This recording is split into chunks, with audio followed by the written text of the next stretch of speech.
Okay, well, good morning, everyone, and welcome to our RIPA board meeting here in December. Customarily, this is when we review the report for a final time and approve it going forward. I'd like to welcome all of my co-chair, Sahar Durali, as well as my fellow board members to our meeting today, and of course, the public and DOJ staff. We had planned to introduce Commissioner Ray, but unfortunately, she was unable to make the meeting at the last minute, so we'll have to hold that introduction off till a later time. I was really looking forward to that, having worked with Commissioner Ray in Santa Clara County when she was a commander there.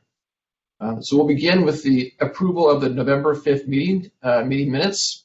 Is there someone, hopefully everyone has had a chance to review the minutes and review them for accuracy. Is there someone who'd like to make a motion to approve the minutes? I'll make a motion to approve the minutes. This is Angela Sierra.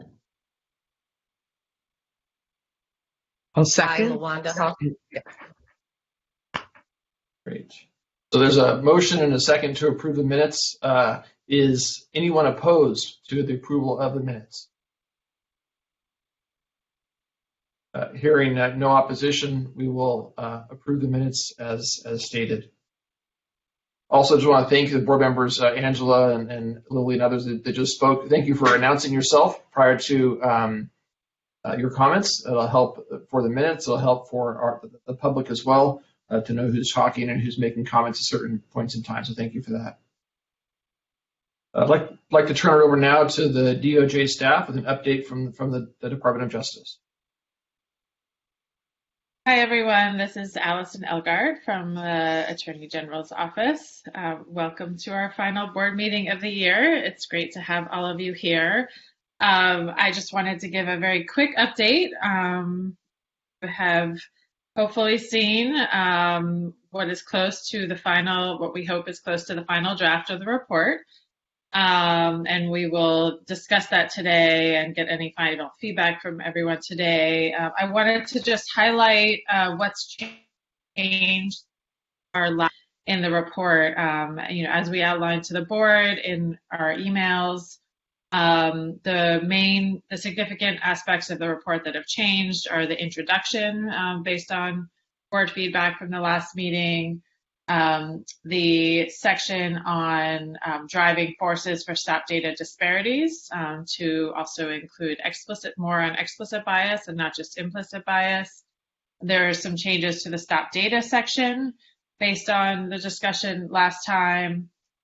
We also included some updates on the survey that was done from the law enforcement agencies at the board's request earlier in the year. So we included information about the survey and how law enforcement is using the data, as well as other aspects of the report, including the policies and the complaints and bias by proxy and other aspects of the report.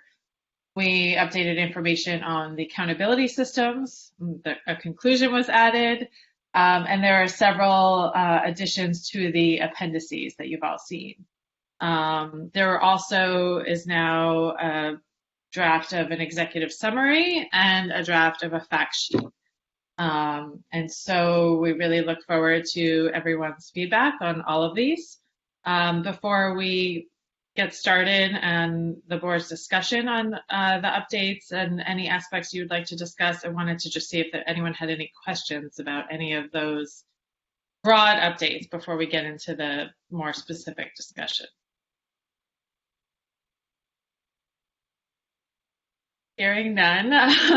We also, at this point, we're looking forward to hearing final feedback, and we do want to encourage all of you that if it is possible, we would love to get the board sign off. Obviously, pending the way we've done in the past is pending co-chair final approval with, wordsmithing. But at this point, there's not really sufficient time to make large substantive changes, but we could certainly look to next year's report if there are things that the board wants to continue to delve into or examine further. But we look forward to your discussion, and hopefully at the end of the meeting, we will be able to achieve final sign-off pending the final co-chair approval. So thank you all very much.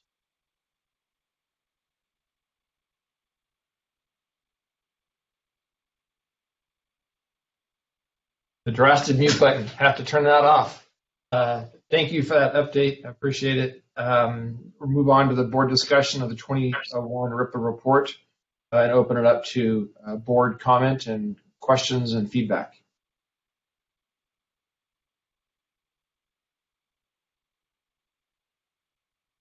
Well, no one has. This might be a short meeting, surprisingly.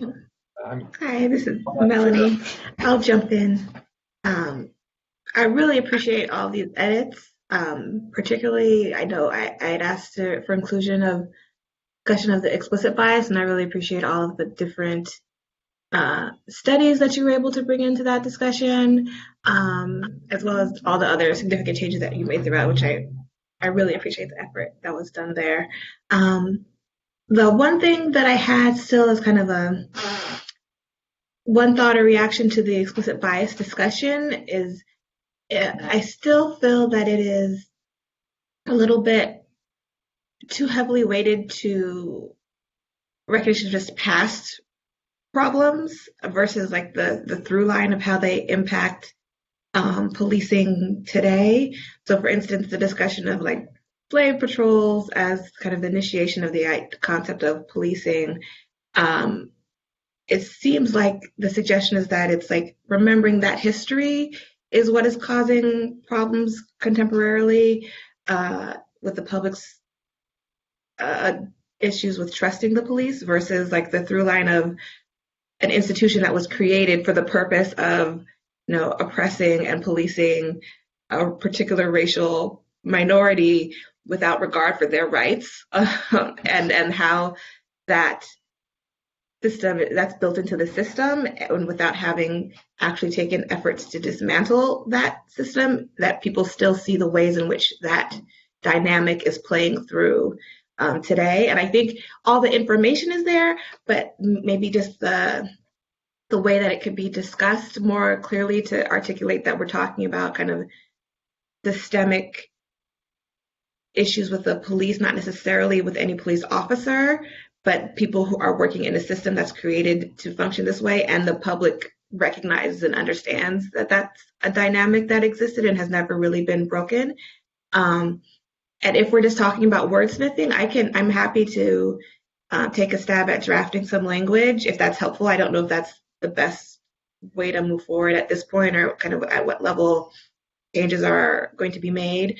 I think, like I said, I think all the content is there. It's just a question of like really articulating the through line that it's not just like a historical remembrance of, enforcement of, unjust laws or these, these things. It's actually the ways in which that role has been embedded into the system of policing and still manifests in different ways that need to be more affirmatively addressed.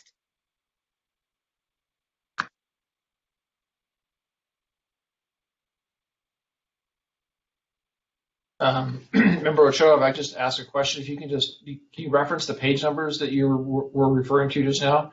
In case board members have questions, they can look specifically at that in the report.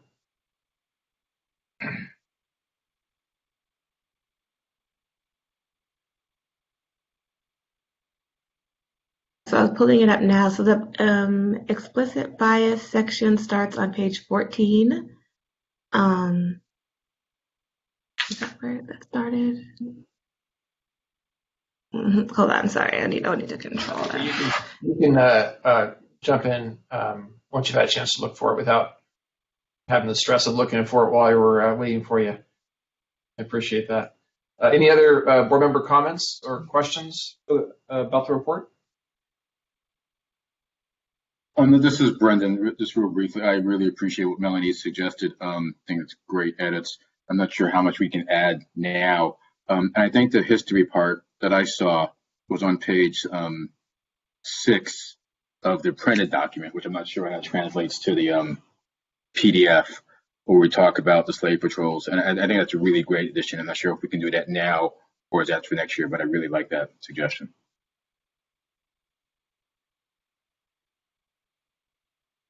This is Steve Raffaella. I really like the opening introduction as well. I thought it was a great addition and quite nuanced. I wonder, maybe a suggestion to perhaps bring Board Member Ochoa's suggestion into play.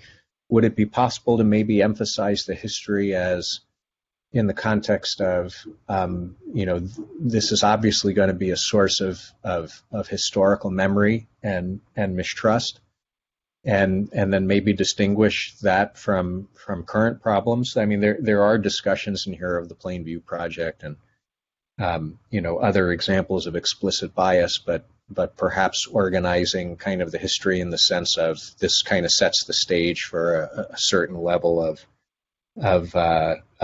distrust of the police in some communities, and then not necessarily knife it off from current problems, but frame the sort of current issues a little bit more explicitly. I don't know if that would address the concern.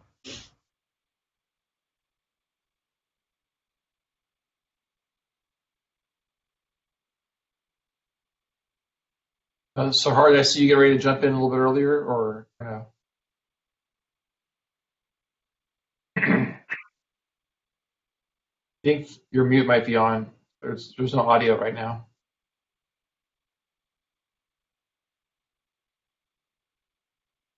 Oh,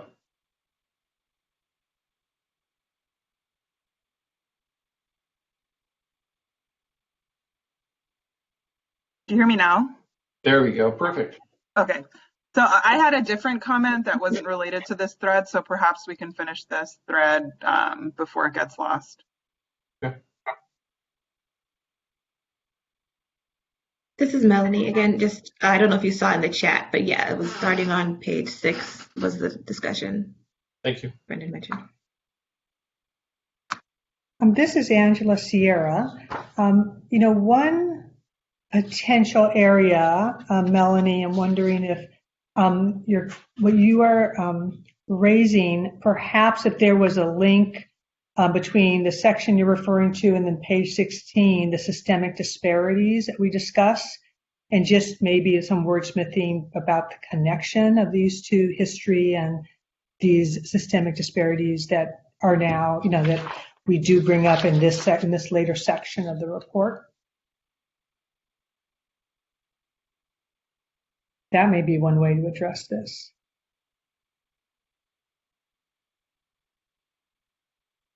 Because I think, as you said, I think there's a lot of this information is here, and you just, it may be a matter of just being a little more explicit about the connections between the pieces.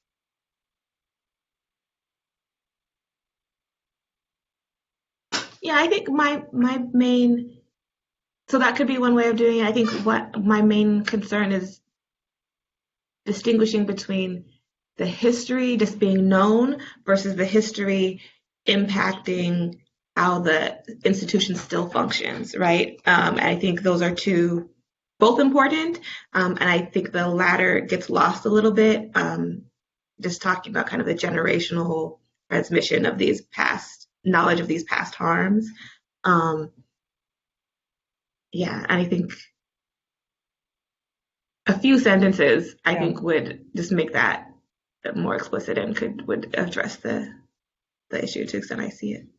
So perhaps, if you're volunteering to do some of the wordsmithing, drafting a couple of sentences, and then the co-chairs then could be, working with you on our DOJ staff in kind of finalizing that, assuming the board is all comfortable with that, approach and the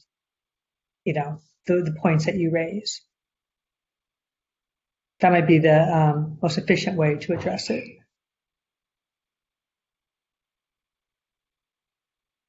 Yeah, if that's the proper procedure to move forward, I'm happy to draft something up and circulate to folks. Let me know who it's appropriate to circulate to, because I'm not sure all the rules.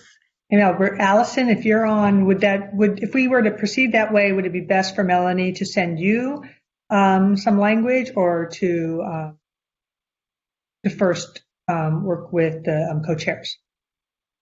Well, I wonder if we could, just because it does seem like, unless we have the board sign off to get co-chair approval, since it is a little bit more than wordsmithing, even though I totally understand the point you're making. Maybe we could discuss kind of the broad idea of a few sentences now.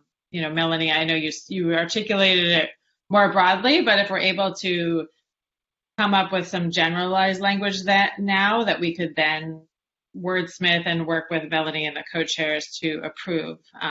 Just because adding something like that in is a little more substantive than just wordsmithing. So we want to make sure to have board approval of doing something like that. So if we have, a few sentences now that even if we change the language and make sure it fits, but have approval of the concept of the language now, then we could wordsmith that language in the next few days.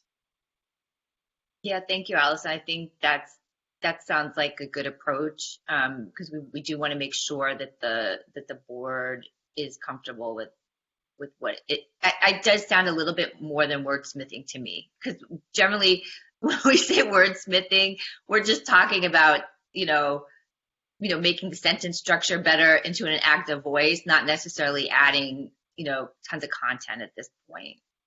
Makes sense.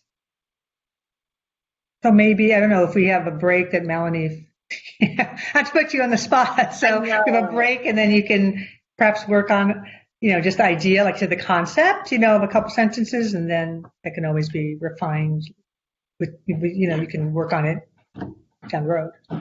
Okay. Yeah, I'd be happy to do that. Great.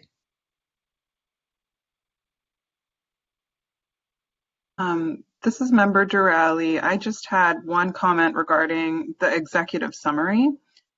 And I'm looking at page 6 on the PDF. I don't believe it does have page numbers there at the top. And it's the last bullet point. Does everybody hear me, by the way, or am I just talking into the void? You can hear me? Good. Okay, good. Let me go back. So it's the last bullet point. It says officers stopped more than double the number of white individuals than they did black individuals, but search. I'm sorry, did someone say something? Okay. But search, detained on the curb or in a patrol car, handcuffed, and removed more black individuals from vehicles than they did white individuals. The only question I have is that, so this executive summary, I'm assuming is the intent obviously is to pull out the most salient data.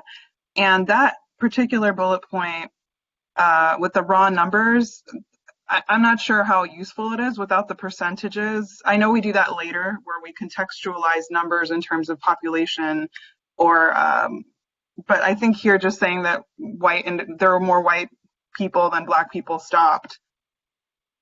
I don't see that as a useful data point because there's no broader context to it. And so I'm wondering what the thought process was for inclusion of it and if other board members have thoughts on that particular point.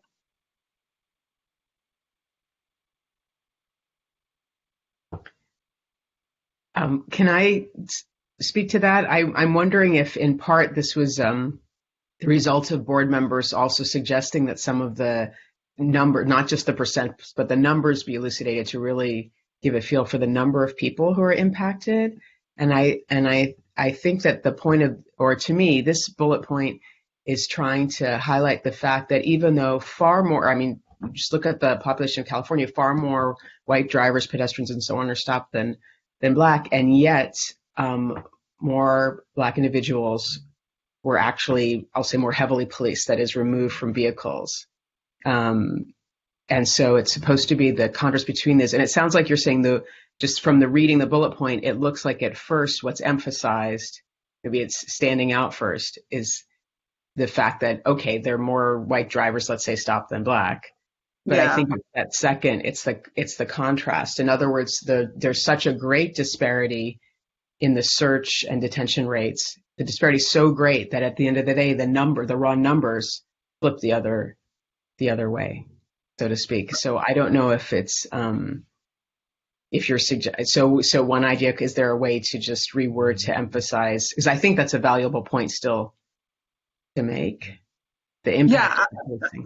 Yeah, that makes a lot of sense. And I think if it could be reworded to draw that contrast out and perhaps even including 2 sentences with the percentages as well, just because I'm assuming some folks might just read the executive summary without our broader context, without knowledge of our previous board meetings, and presenting the data in the most user-friendly way possible, I think is important. But I see what you're saying, and that is quite the contrast. It didn't jump out at me at first, even though I saw it, so I think rewording it would be helpful.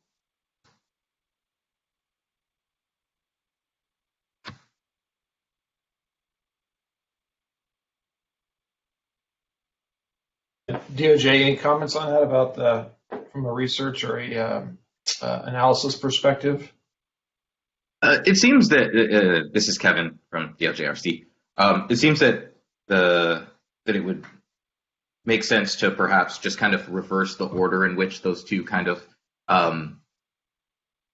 talking points are made within that sentence, where we would start out with the part that talks about more Black individuals having certain actions taken during the course of stops than white individuals, and then following that up with the part that's, although it was the case that more than double the number of white individuals were stopped. That way, we're leading with the part that talks about the actions taken, which is where the main point from that bullet point is coming from. So if that sounds like an all right approach, then we can wordsmith that. That's an easy change. Perfect, thank you. Mm-hmm.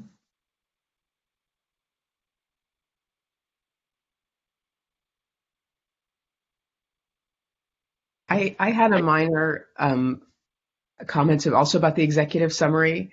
It occurred to me that there are 1 or 2 places where that because the number of individuals is so small, I don't want readers to sort of cherry pick and overread into things. I'll give an example. I think there's a summary point for discovery rates for both cis and trans individuals. And unfortunately, I didn't write down the page number, so I'm scrolling to try to find it. And I think it refers to the discovery rates.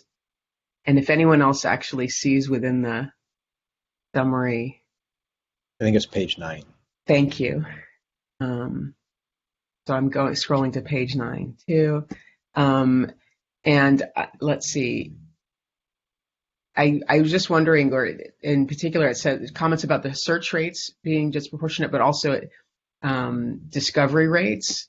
I'm looking at the second sentence, for example, for Black and Hispanic, transgender, gender nonconforming individuals, higher search and discovery rates. I'm wondering if it's worth putting in this like caveat that the percent of, and it's not really a caveat, but anyway, that the two groups that are having both groups within the same bullet point, I want to make sure it doesn't invite a comparison about discovery rates when in fact the second group is so much smaller.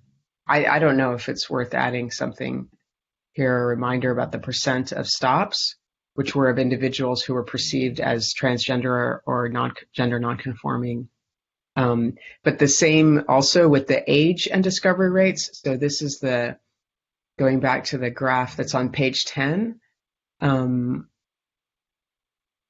where when discovery rates are charted out by race and ethnicity, that one's eye is drawn to the right end of the graph where the trend lines start to separate more. But we've talked about the fact that the number of individuals in those, the reality is that, let's say drivers 65 and older are much less likely to be. It represents a small fraction of stops. And so I'm wondering if there should be a caveat that the majority of stops are in I'll say X, Y, and Z, let's say like the 25 to 29, 30 to 34, whichever particular 3 or 4 bins had the majority of stops, and less than, X percent of stops were in the age group 65 and older, just so that if someone, because this report is so rich, I'm really can't believe all the work that's gone into it. It's a massive undertaking. And so that has the impact that many people, I think, will reach really to the executive summary and look for items that stand out.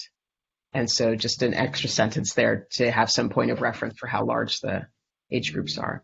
Kevin, does that make sense? I know that makes a lot of sense there. Yeah. So talking, because we've done things like add an appendix table that goes over the distribution of how Yeah, many that's right. actual stopped and searched individuals fall within each of those age categories. And you can clearly see that those upper age ranges contain a very small fraction of stopped individuals, and most of the searches, most of the stopped individuals are coming from younger age groups, right? And so that's all covered in the report, but in the executive summary, there's probably a need to make mention to that again, in case someone's just going to read this as well. And same thing, we can mention that, for that page before on page 9, that, a majority of stops, and we can add the percentage here, were of individuals perceived to be either cisgender, female, cisgender, male, and that, X percentage were of this other group that we're also breaking down. So, yeah, we can. And I just want to clarify that I don't mean to list, for example, for the age groups, all the percents. Again, you're right. The appendices, Right. There's a lot of rich detail in the report. And so maybe just a summary statement that reminds people where the vast majority of the stops are, so they don't overread into the, your eyes drawn to the trend line because the visual representations are so clear, but then we can overread into it. I just want to add, maybe for the public record, there may be a snoring dog near me. So if you hear snoring, it's just a little dog. It's not me. Okay. Thank you. I'll mute now.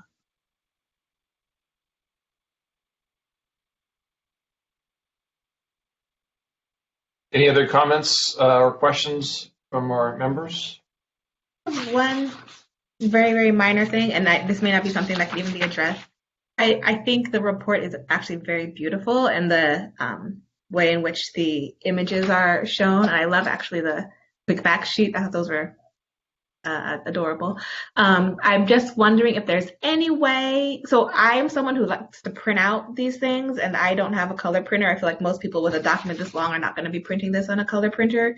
When you have a lot of the bar graphs, it's fine because the bars are shown in the order that the key is also in. So even though you can't differentiate the colors, you can know that they're in that same order. But certain things, like, for instance, in the executive summary, page 13, the disposition of complaints, it's unclear if you're putting this in black and white how the pie graph corresponds with the key. And I don't know if there's any way that you can make an alteration to some of the images so that if they're printed black and white, you can tell.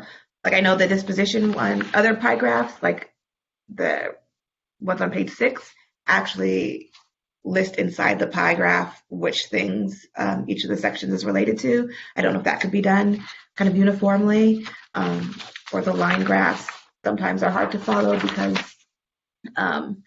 if they're in black and white, because they go between each other, so it's not always clear where they are. So if they could be like dotted lines and things like that to vary them, that would be appreciated. But I also understand if that's not something that could be done. And then just from an advocacy question, I will admit I did not look at all of the appendices, but there was on page 13, it notes that there are 2% of identity profiling complaints that were sustained. And I'm just really curious to know if we can know which agencies those were. And I don't know if it's somewhere shown in one of the appendices. If not, it may be nice to have that in there. Otherwise, I would just be curious to know, so that for advocacy purposes, which agencies those are that have sustained these complaints, because I know that's, as the graph shows, it's very, very rare. But also in my personal advocacy experience, it's even more rare. So I'd love to know a little bit more about those sustained complaints. And potentially if we have any information about the actual discipline that was levied for the sustained complaints, I think that would be interesting information to have. But again, apologies if that isn't one of the appendices and I just missed it. So this is Kevin from the LJRC. So about the complaint. So some of the executive summary graphic stuff that you brought up, we'll take a look into those. I think that the pie graph thing on page 13, we could fix that. It's a good idea about the different, having dotted lines and stuff for that one, given that it doesn't have a legend in the executive summary. So those are all points well taken. So we'll work on making some changes there. The question about the appendices with, so there's no appendix content currently on the civilian complaint information. Part of the reason why we don't do that is because the civilian complaint data has its own report that's already available on Open Justice, and so that's contained within. So there are agency breakdowns contained within that report, but we can certainly add an appendix section that has a few tables there that would go over the complaint dispositions that are broken, and we can break those down by agency. I'm trying to think page count wise. There's 400 some odd agencies, so we could do one perhaps where would this satisfy your request? Then if we did one where we filtered it down to agencies who had sustained complaints, and then did a table that broke that down and had a row per agency and then listed their number of complaints sustained. I'm just trying to picture how that would work, because we do have 400 some odd agencies and over 10 pages in one table. I mean, for me, just knowing the sustained ones would be great. But also, if this information is in another report, if you could drop a footnote even to say see also, this report with the link, that would be a great place. So that, I think that'd be a great for anything that you have in here, that where there's more detail in a specific other report or specific other appendix that, or, another source, to just drop a footnote, because the DOJ is creating a lot of really great resources, and everyone may not know what they all are. Even a footnote that comes to mind now, talking about the more serious uses of force, because I know that also information is collected separately by the DOJ. So when you're talking about the use of force, even though they're a very small fraction of the number of stops, dropping a footnote to say more information on serious uses of force is available on the DOJ's website at blah, or in this report, I think that'd be great. Okay, yeah, we can also footnote the URSIS report and let people know that for information. Thank you.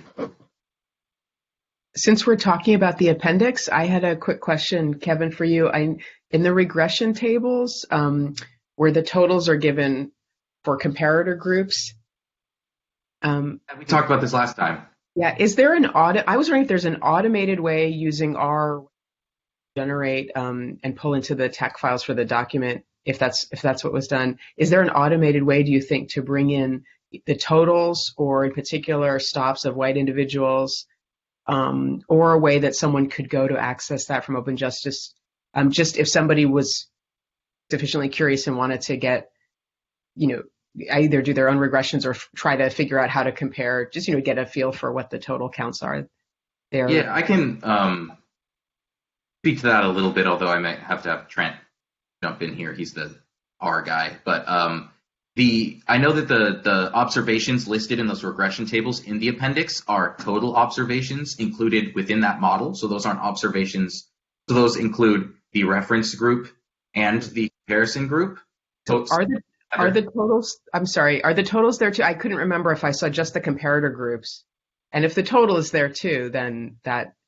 Yeah, so in those tables where I'm not looking at it currently, but off memory, it'll have a row in the table that says observations. So that's total number of observations included in that model, okay. And that's including the reference group, which is often white individuals, and the number of individuals in the comparison group, whether that be one of the other race ethnicity categories that's being compared.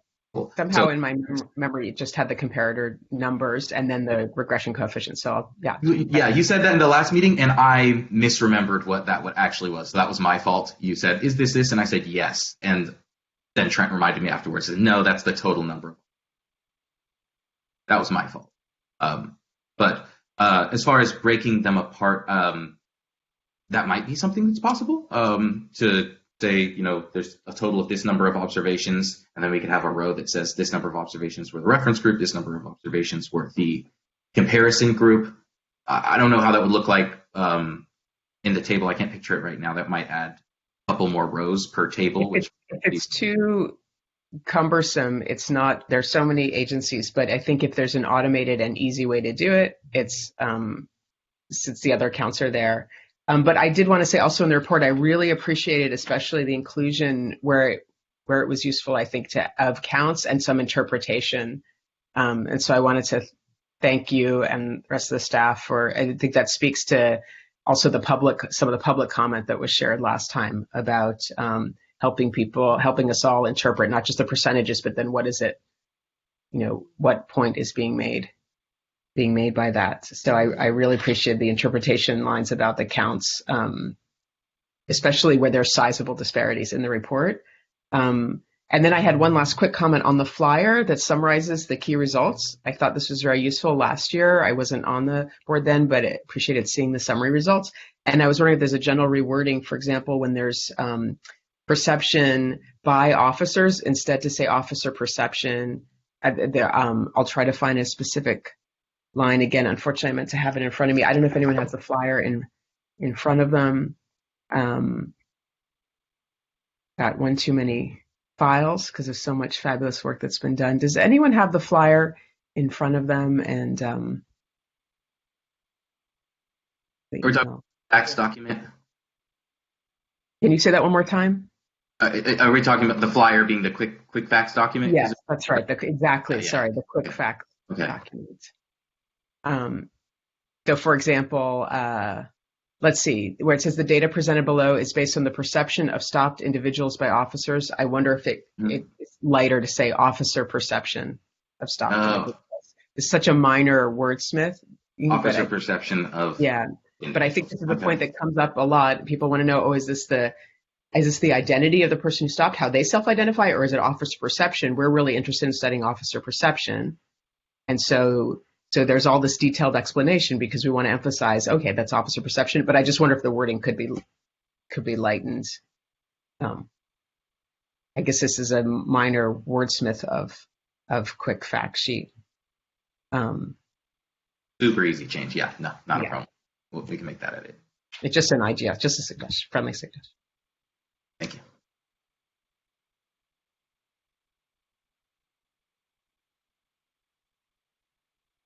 Other comments or questions?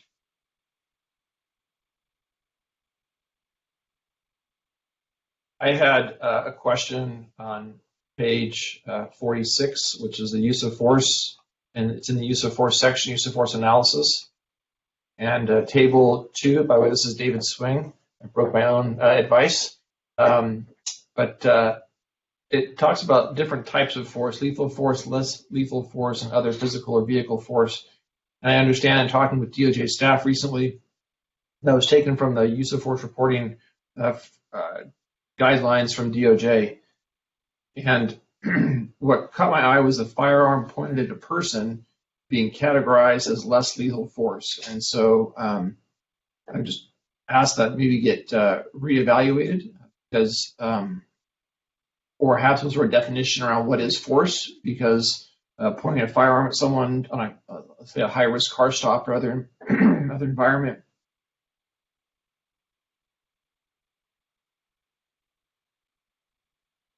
Excuse me, or other environment would necessarily qualify for law enforcement as an application of less lethal force. So just to be consistent with the profession, I'd like to move that around a little bit.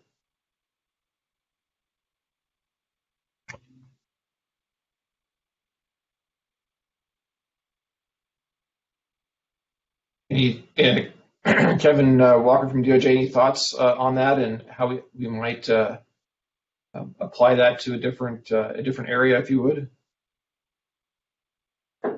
Yeah. So those categories are kind of like as is explained in the text. So the 3 categories used in that figure. Which figure? Let me get the. It's table 2. Table two. Yeah.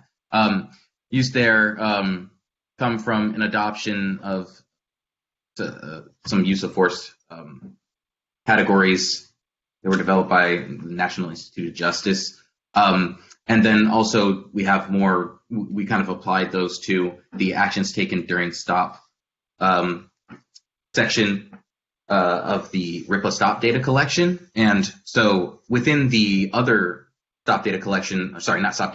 use of force data collection efforts here in California, those being under the AB 71 use of force collection efforts, URSIS, as it's also known. There is a type of force included in that data collection in California that is threat of firearm. And so in being consistent with that existing data collection efforts to kind of classify uses of force, we also, in this analysis, included pointed firearm as a type of force. But, we are open if board members want to discuss that more broadly as to whether or not they'd like to change that classification, or alternatively, have it run multiple ways without. That's also an alternative. But yeah, that's kind of where we got those categories from, was kind of a hybrid of looking at the NIJ use of force one that's referenced in the report, and then also kind of addressing some of the actions taken during stop that are collected in RIPA that aren't covered by that.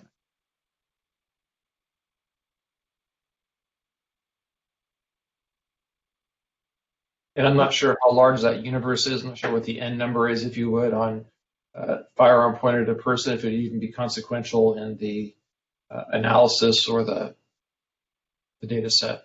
So I don't have specific numbers off the top of my head. So I can't give you actual raw counts, but I can say that we looked at, after you had previously sent an email, I think it was like early this week, or no, last week, it was last week. So we looked at it, and so like for figure 18, in that middle category, less lethal force, if we were to exempt firearm pointed, then those totals are going to go down as far as the raw numbers considerably, as far as raw numbers of cases. However, the distributions will look roughly comparable, meaning that the height of bars for one group relative to another bar will still look similar, even in the absence of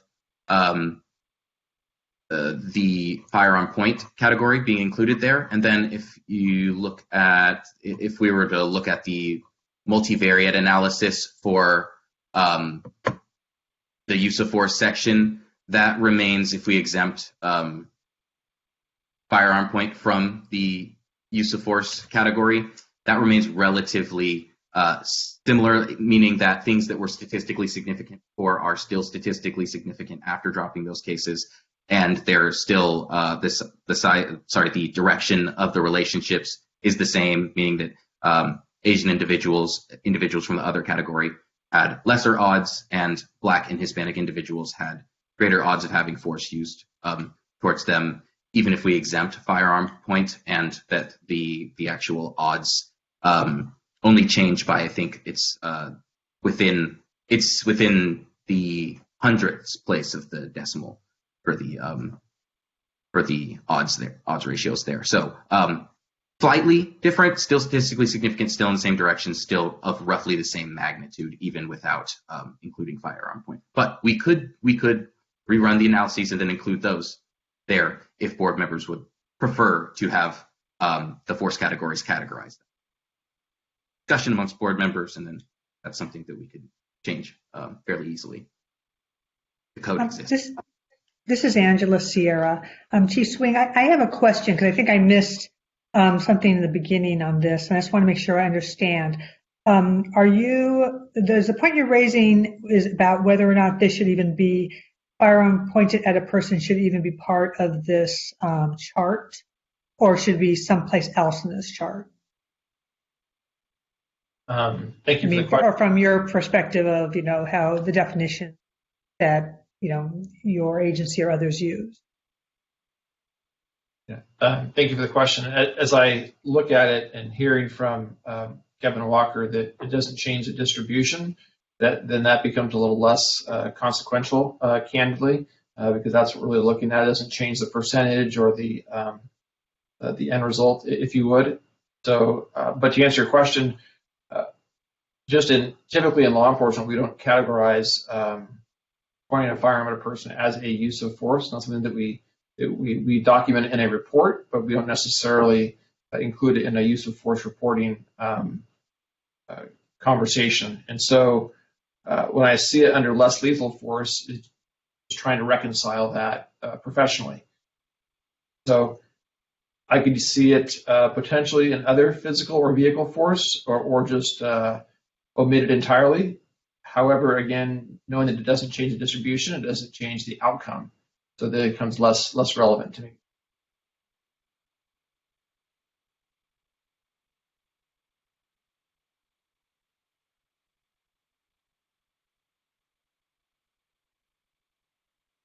Any other? One suggestion would be, since it doesn't affect outcome that much, and if others may have some of the same questions you may have, though, I mean, I'm wondering if we could consider maybe just adding a footnote to that point about how, not all agencies do categorize that as a use of force.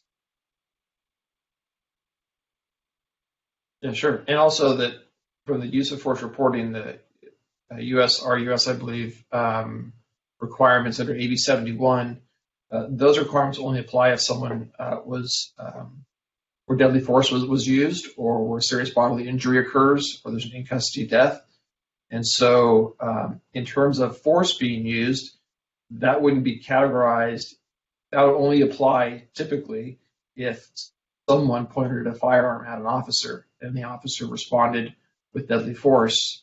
Then that would become relevant as a civilian action in the reporting guideline as opposed to officer action.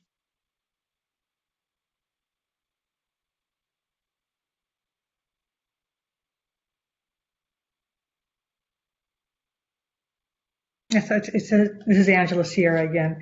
I mean, I think maybe then it may be helpful to have just some explanation in a footnote or somewhere in the report, just briefly discussing this issue.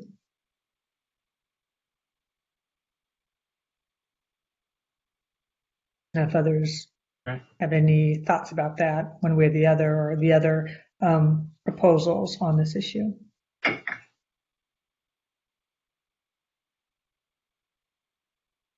All right, we can move on to other topics on the report. Thank you for your comments, Board Member Sierra. Any other questions or discussion points? I have a question. Do you want to add the footnote clarifying it? And if so, what would it say? I'm just not clear what would be addressed. So I want to make sure we get that before we move on to the next point. I'm okay adding a footnote, identifying that maybe not all agencies in California categorize pointing a firearm at someone as a use of force. Okay.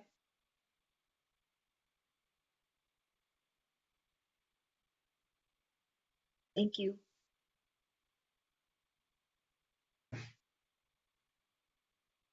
Other comments or questions?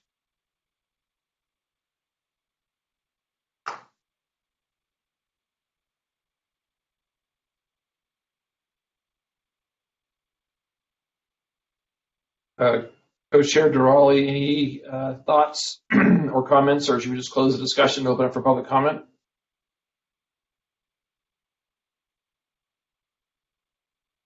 Sorry, I'm having a little bit of an issue with my sound and video. No, I don't have any other issues. We can move to public comment unless board members want. Did we want to review the language that Board Member Ochoa drafted?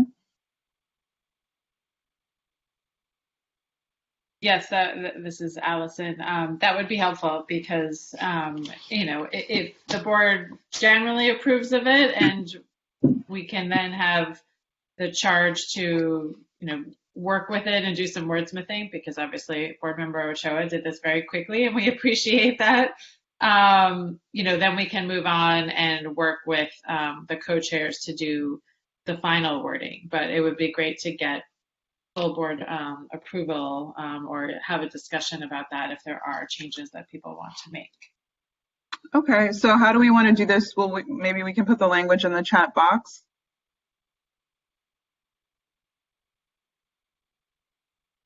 And then we can make a motion, do the thumbs up.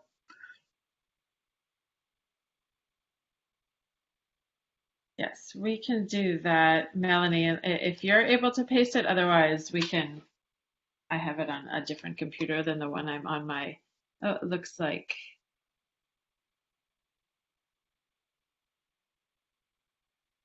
Okay, there it is. So this was just an edit to that paragraph on page 6.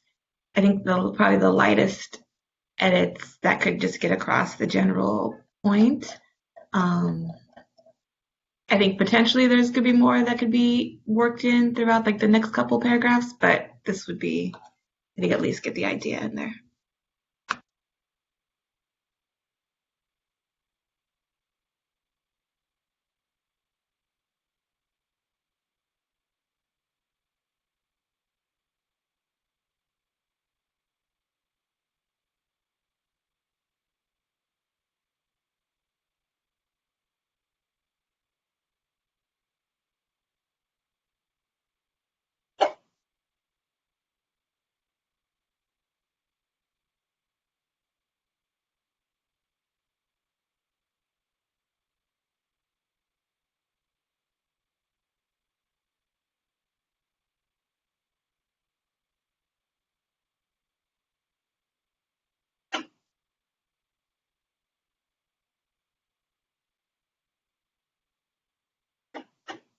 Hey everyone, this is Dominique from DOJ. I just want to let you know I put up on the screen the paragraph that Melanie edited with the red line so that you all can see what the changes were. Can folks see that?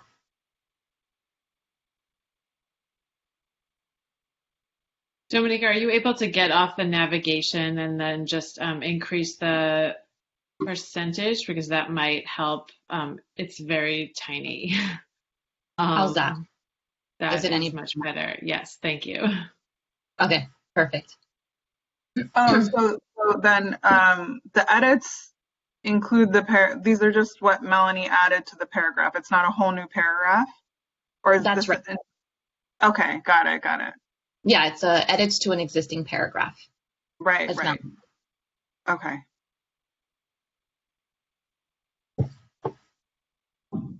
I just want to say I'm like amazed, Dominique. Fantastic. My God, you got me on the spot. Fantastic work there. Getting that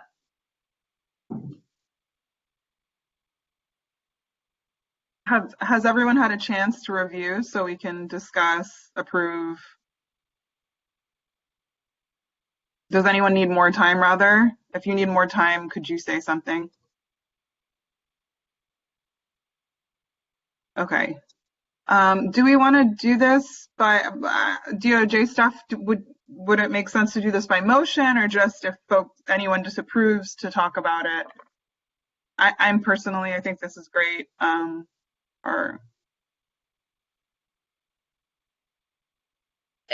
think if you guys want to have some discussion or make a motion to approve the language.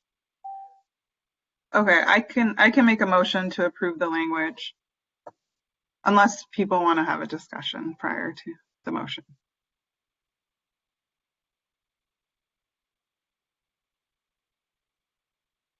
This is Board Member LaWanda. I think it's awesome. Okay. So is that a second? Yes, I second it. Okay. Do we want to do a roll call? I could also stop sharing the screen and you all can do your implemented thumbs up voting if that's easier. Okay, yeah. So thumbs up, and then we can see if that means. Do we have a majority? It's probably easier just to say, does anybody oppose? There you go. Does anybody oppose? I'll have one comment that was added. Melanie added some additional text, oppressing instead of suppressing, which is obviously a critical change. So I just want to make sure that DOJ sees that for the final draft. Yes, thank you. We are, this is Allison, we are taking down all of the chat too to make sure that we capture as best we can all of the comments. So thank you for pointing that out. We will definitely do that. And we can do, again, this doesn't have to be the exact final language, but we can then wordsmith and then get final approval from the co-chairs if the board gives us approval to do that. My understanding of what I just saw was that there weren't any vocal disapprovals and that the majority of the board members gave a thumbs up. So I think that we're good, unless anyone has any last minute comments. Great. Thank you, everyone. And thank you, Melanie, for drafting that extremely quickly.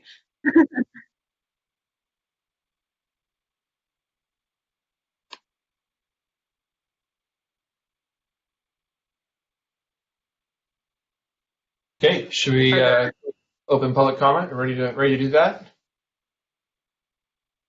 We have another opportunity for final discussion and on the report after public comment, so we can move public comment a little bit ahead of schedule and then see where it takes us from there. So at this time, we'll go ahead and open up public comment. We'll do it as we've done in the past by region, and we'll start with Northern California. Any members of the public that want to comment on the draft report or on today's meeting from Northern California?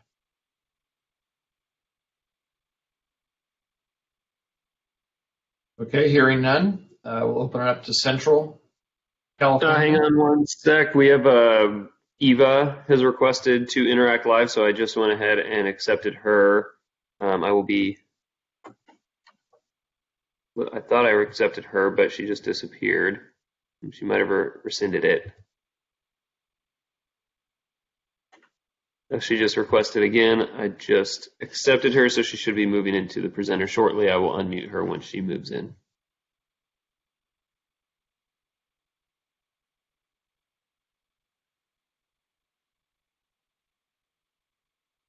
Hi, everybody. Okay, go ahead. Oh, good morning, everybody. Hi, this is Eva Bitran with the ACLU of California. Thank you for the opportunity to provide comment and for this truly excellent draft report. Such a massive undertaking, and the data and the analysis here are so rich. So congratulations to everybody. A couple of quick comments. Thank you so much for adding the discussion about implicit and explicit bias, and to the board for approving Board Member Ochoa's edits. I really think they strengthen that section and provide necessary context. I also want to thank the board and the department for taking to heart the comments in the ACLU's November letter, offering suggestions, including some of the more minor technical ones. And I was glad to see the report flag the forthcoming discussion of consent searches at the board level. A comment unrelated to the report, I wonder whether the board was able to take a look at the LAPD data audit and whether there are any next steps with respect to data integrity as discussed at the last meeting on auditing the data or discussing limitations of the data. And then finally, I wanted to once again urge the board to take up the mantle to make specific policy recommendations in light of the data you've analyzed in the coming months and years. I was really pleased to see the executive summary highlighting recommendations around accountability and calls for service, as well as the crisis intervention recommendations for policymakers. And I really think in this critical moment when Californians are looking for change in the roles that law enforcement plays in their lives, your leadership and expertise are especially valuable. Thank you so much for your time.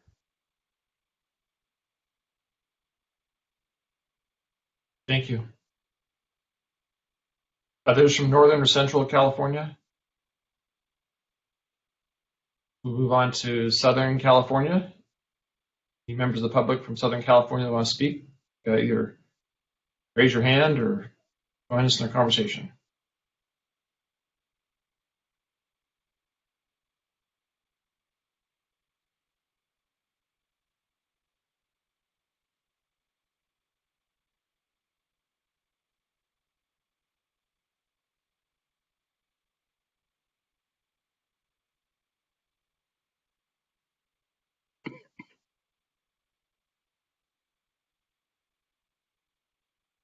Chief Swing, I think you're muted. There it goes, at the line of 2020. Any members from Southern California that want to speak?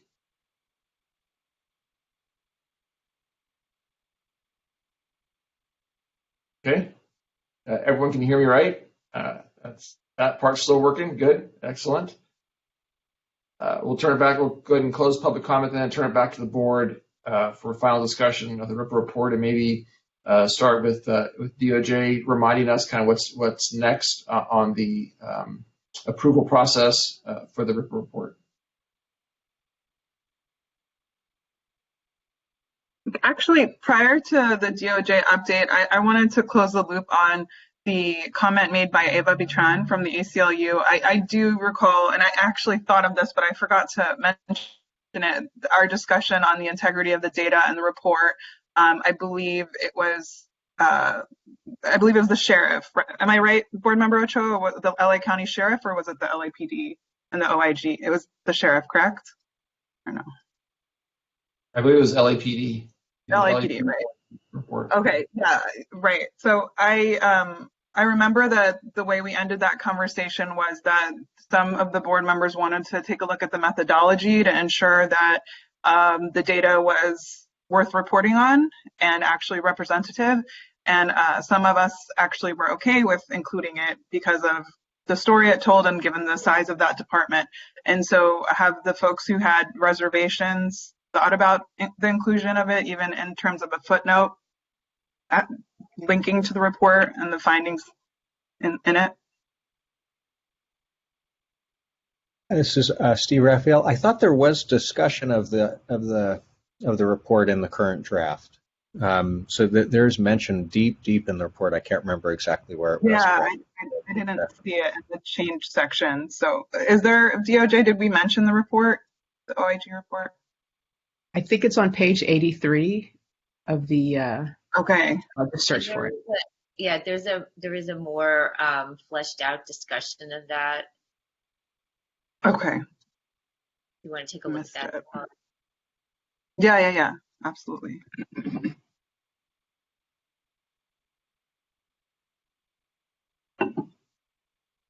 I guess this is Melanie Ochoa, kind of following on Sahar's comment. I think the way that it was incorporated into the report was in kind of under kind of accountability mechanisms versus like data integrity. And I think it was incorporated in a way that I wasn't actually sure was accurate, in that it was suggesting that this analysis was used to hold officers accountable for biased policing, when, unless that was just my interpretation of the way it was included in here, versus questioning whether officers are accurately reflecting the way in which they are cataloging this information. Because I'm not sure that in response to the OIG, because the OIG typically is not present an accountability mechanism. He doesn't result in discipline for any officers, even if it finds that things are inaccurate. Typically, this usually after the fact. So I'm not sure that. Well, I think it's great as in as far as it suggests that agencies should take this type of step in auditing their own data, utilizing body camera video where that's present to make sure that to investigate biased policing. But I'm not sure that that's actually what's happened with OIG. But it did definitely flagged more the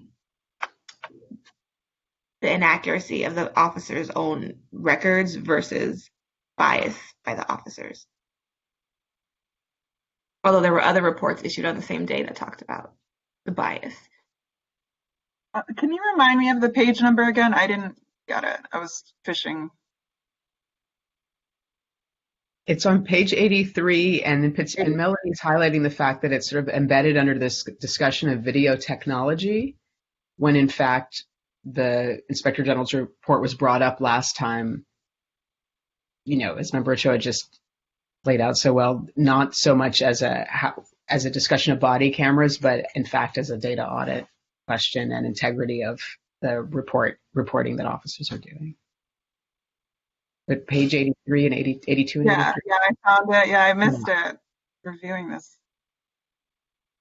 So then maybe, this is David Singh, so maybe it speaks to supervisory oversight, which is item number 4 in that, as opposed to technology. Is that kind of what I'm hearing? This is Steve Raphael.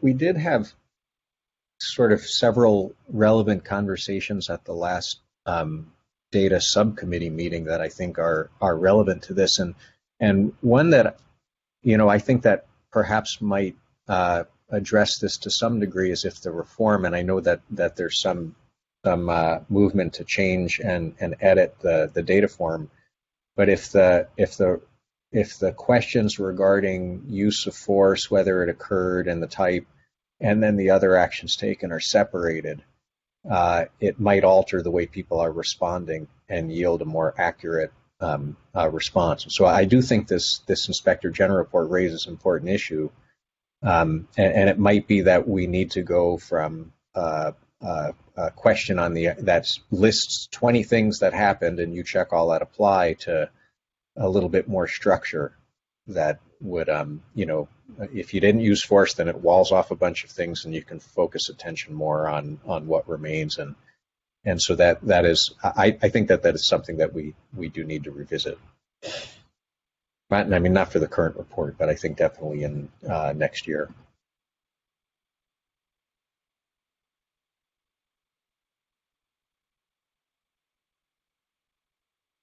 Okay, thank you. Thank you for that. Additional comments? If I can ask DOJ to maybe summarize or provide some additional insights into next steps for this report and the approval process, and then maybe we'll take a vote. I want to also just ask one quick question then. So is the recommendation to move that, basically that paragraph, into the supervisory oversight section instead?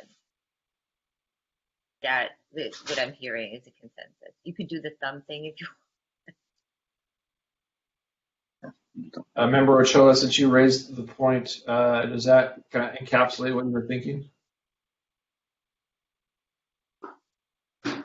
I think that might make a bit more sense if we're trying to slot it into the existing categories here, but I think when I initially raised it, it's more gone to the question that I've had throughout about the accuracy of the data and thinking of ways and just being able to acknowledge ways in which we think it might be skewed based on, human, error / just not following instructions.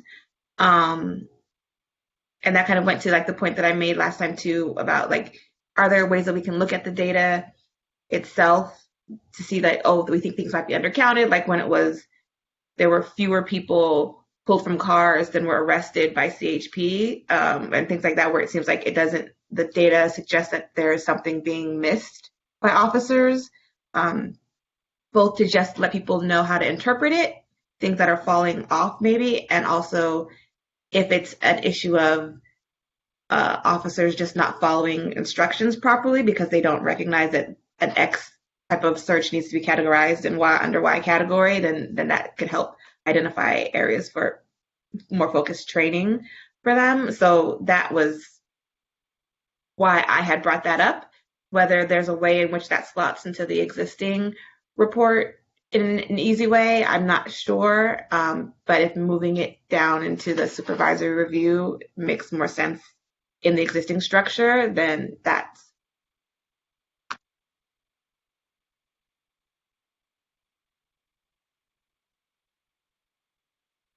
And look for a thumbs up if the move of that section into number 4, supervisory oversight, is the intent of the board.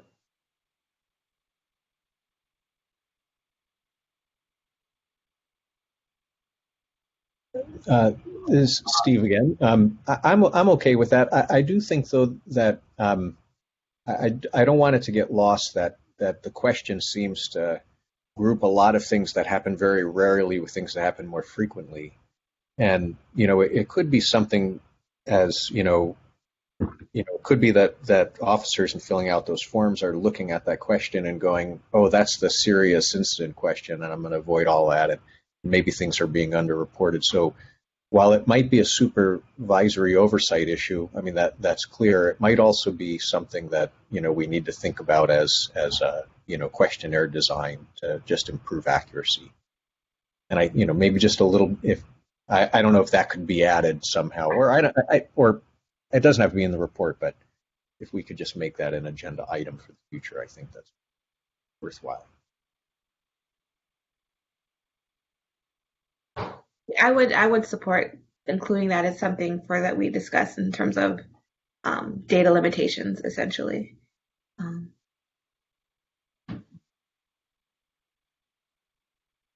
Okay. So not hearing a lot of opposition to including it in the supervisory oversight and hearing some maybe tepid support for that, we will go ahead and make that change. I don't think it really changes. It sort of doesn't change the document as a whole. It might be better in that section. So to Deputy Attorney General Bonatti, we'll go ahead and make that move to answer your earlier question. Can I propose it's moved with the friendly suggestion if there's wordsmithing that makes it fit more comfortably in that section, that'd be fine. For example, the last sentence or two of that paragraph says that the example makes it clear that camera technology can be useful for accountability. But there are lots of different perspectives about body cameras and how useful they are or aren't. And maybe now the point of this, bringing up the Inspector General's report in this context, is that it makes it clear that the data and officer reporting, that there should be follow-up or methods implemented to make sure that the most accurate data is being collected, instead of just the emphasis on video technology. But yeah, I think the suggestions are great, and I really appreciate Member Ochoa bringing up and highlighting the need to really examine the Inspector General's report in our next steps. Yeah, I think that makes a lot of sense. And what we could do, Member Kajabi and Member Ochoa, is I totally hear what you're saying, Member Ochoa, about that issue, and I do think that about basically, the training aspect and whether officers are filling out that form in the first place, that's one of the things that the DOJ was hoping to accomplish through our post training, is to help with officers having a much better understanding about when they're supposed to fill out the form and how they're supposed to fill out the form. So I think that's definitely on our radar and something that the board can work on next year in a deeper way. And we can divide maybe that up. Maybe we can use this example for multiple sort of illustrations, I think, and maybe take the lower part where we talk about how the camera technology, maybe keep that in that section, and then move the piece more about how it can be used for supervisory oversight into the supervisory oversight section, and then and sort of divide it a little bit that way. I don't really have a problem with using the same example, using in two different ways, so that agencies can see that one particular thing can have multiple benefits. I wonder if those 2 points, number 3 and number 4, should be combined to form 1 point, since use of video technology is a part of oversight, or could be a part of oversight. So I just and training and right. So yeah. Okay, well, I think with the quality of this report, it's clear that DOJ has a good handle on how to put that together, and I'm sure that our team from DOJ will be able to weave that in appropriately based on our conversation. Happy to.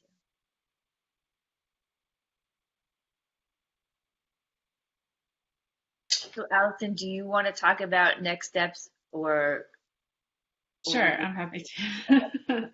But feel free to jump in. So, I mean, I think if given what we've talked about and the changes that we've talked about and that you've all approved with your thumbs up motion approvals, if the board is content with this report and wants to give its sign off to the report and the appendix, the executive summary and the fact sheet, we can make the changes that were discussed today and do the wordsmithing as we discussed. And,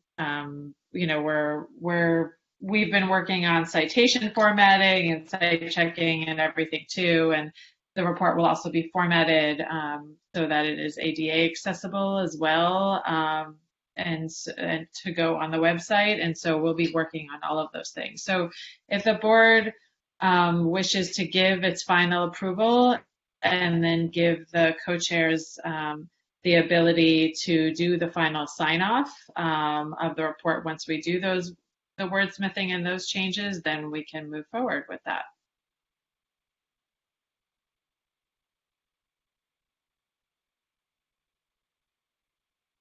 Okay, should we open the floor for, excuse me, for a motion in a second?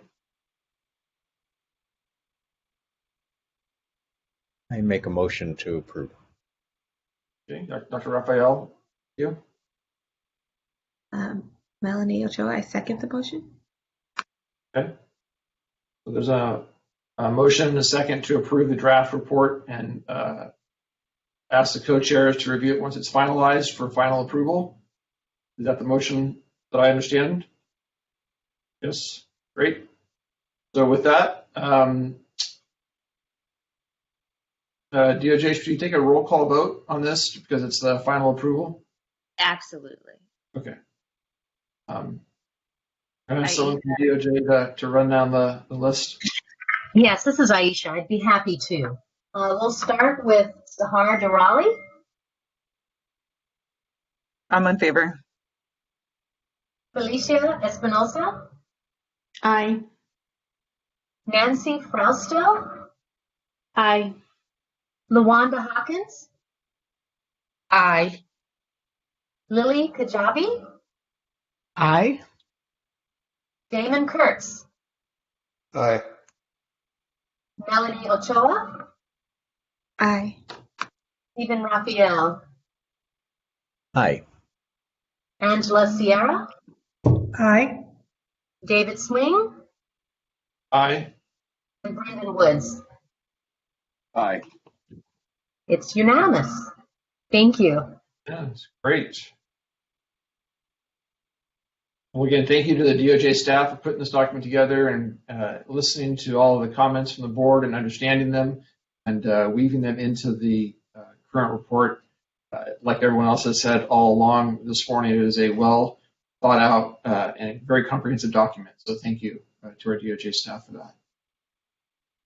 Our next item on the agenda is the election of a new co-chair, as co-chair Durali's term has drawn to a close as a co-chair this last year. And so co-chair Durali, thank you for your service to the RIPA board and your work as a co-chair over the last year. You've left some big shoes to fill for whoever takes on that role next. Thank you. May I say a few words of appreciation for Co-Chair Durali? Yes, please. Yes, Co-Chair Durali, on behalf of the Department of Justice, I want to thank you for your service that you've provided over the past 4 years as a founding member of the RIPA board, formerly representing California Rural Legal Assistance and currently representing Neighborhood Legal Services of Los Angeles. You've generously served the board with dedication as co-chair of the Civilian Complaints Subcommittee, and on the Calls for Service and the Policies and Accountability Subcommittees. You've actively participated in the board's work, and in your leadership, you've encouraged others to speak out. The board has benefited from your courage, sensitivity, and active listening. Those of us that are connected with you in our work, your friends and family, are so fortunate. We hope that you will continue to engage with the board. It will be wonderful to hear from you. Thank you very much. Thank you so much for those warm words. It's been such an honor working with the Department of Justice, especially with all of your dedicated staff, and to have seen the team grow on the RIPA board. The fruits of that labor are very significant, and it's been such an exciting undertaking. And I also thank all the members of the board that I've come to know over the last 4 years. The variety and expertise has been just tremendous, and I've learned so much from all of you. And I also want to give a really special thanks to the members of the public who have continued to show up over the last 4 years, some of whom come to every single meeting, push us to be better. Thank you for sharing your expertise, for taking the time, for sharing your pain, your loss, all of those things. And you truly make us better. So thank you to our colleagues. Thank you to the members of the public. It's been such a great honor to serve and to continue getting this. But it's not over yet. We got to get this report finalized, and we will. So thanks, everybody. Thank you. We'll open the floor then for nominations for a new co-chair. Hi, this is Brendan. I would like to nominate Stephen Raphael as co-chair.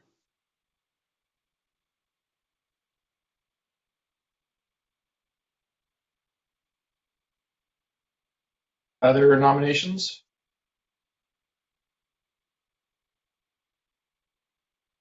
We'll ask if Member Raphael accepts the nomination as co-chair. Sure. Thank you, Brendan. I'm happy, and I'd be honored to serve as co-chair.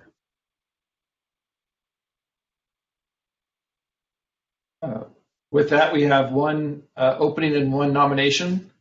So I think we can do just a request of opposition. If not, we will confirm Dr. Raphael as a co-chair.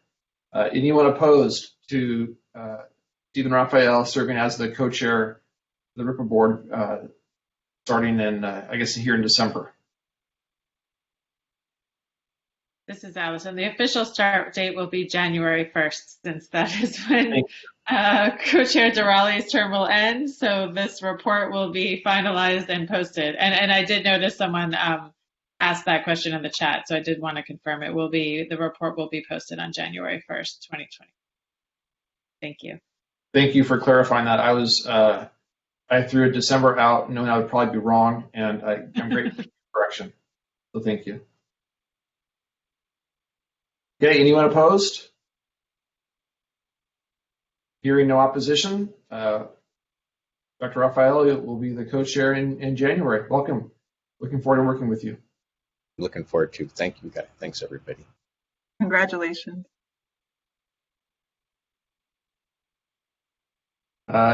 Any closing comments from the board members?